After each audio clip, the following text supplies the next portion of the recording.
अमेरिकी सदर Donald Trump ने गाजा को अमेरिका के मातहत लाने के अपने प्लान पर जोर दिया और जॉर्डन के किंग अब्दुल्ला पर दबाव डाला कि वो फिलिस्तीनियों को अपने यहां पर ले लें, जो पूरी तरह से बेघर हो जाएंगे। ये बात तब हुई है जब दोनों लीडरान की ओवल ऑफिस में मुलाकात हुई है। किंग अब्दुल्ला ने ट्रंप को गाजा और वेस्ट बैंक में फिलिस्तीनियों के बेघर होने के खिलाफ जॉर्डन के सख्त रुख के बारे में बताया और कहा कि ये पूरे अरब का रुख है। हालांकि उन्होंने अमेरिकी सदर को बताया है कि मिस्र इस तजवीज पर काम कर रहा है कि अरब ममालिक इस तजवीज पर ट्रंप के साथ कैसे काम कर सकते हैं। उन्होंने कहा कि इस पर रियाद में होने वाली मीटिंग में चर्चा की जाएगी।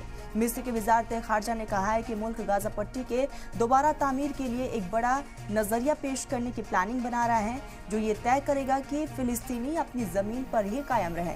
हालांकि किंग अब्दुल्ला ने गाजा से 2000 बीमार बच्चों को अपने यहाँ बसाने और इलाज करने पर यहाँ पर इत्तेफाक राय जाहिर की है। ये एक ऐसा कदम था जिसकी ट्रंप ने तारीफ की। इसके अलावा अमेरिकी सदर ने जॉर्डन और मिस्र जैसे दूसरे अरब ममालिक के लिए अमेरिकी मदद रोकने की धमकी से पीछे हटने का भी बड़ा फैसला लिया।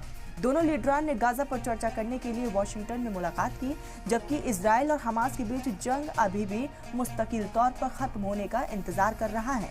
ट्रंप ने कहा है कि उन्हें उम्मीद नहीं है कि फिलिस्तीनी ग्रुप हमास बंधकों को रिहा करने के लिए हफ्ते के आखिरी की मियाद को पूरा करेगा। इजराइल के वजीर आजम बेंजामिन नेतन्याहू ने वार्निंग दी है कि अगर हमास मियाद को पूरा करने में नाकाम रहा तो गाजा में तेज लड़ाई फिर से शुरू हो जाएगी। हालांकि उन्होंने ये वाज़ेह नहीं किया है कि वो सिर्फ बंदियों की बात कर रहे थे या सिर्फ उन 3 की जिनकी रिहाई की प्लानिंग पहले से ही बनाई गई थी। इजरायली फौज ने पहले ही तैयारी शुरू कर दी है।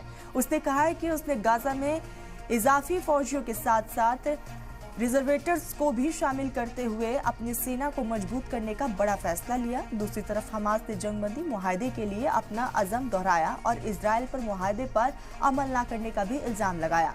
फिलिस्तीनी ग्रुप के साथ हमास की हिमायत में आ गए हैं। यमन के हौसियों का कहना है कि अगर इजराइल ने यमन पर फिर से हमला शुरू किया तो वो आर्मी के दखल के लिए तैयार रहें। तो लगातार कशीदगी जो है वो बढ़ती जा रही है और ऐसे में अमेरिका का जो दखल है वो भी सामने आया है। अमेरिका के सदर डोनाल्ड ट्रंप ने गाजा को अमेरिका के मातहत लाने के लिए अपनी पूरी प्लानिंग रेडी की है। We'll have a parcel of land in Jordan. I believe we'll have a parcel of land in Egypt. We may have someplace else, but I think when we finish our talks, we'll have a place where they're going to live very happily and very safely. And don't forget, they only want to be on the Gaza Strip because they don't know anything else. I think the point is how to make this work in a way that is good for everybody. Right. Obviously, we have to look at the best interests of the United States, of the people in the region, especially to my people of Jordan.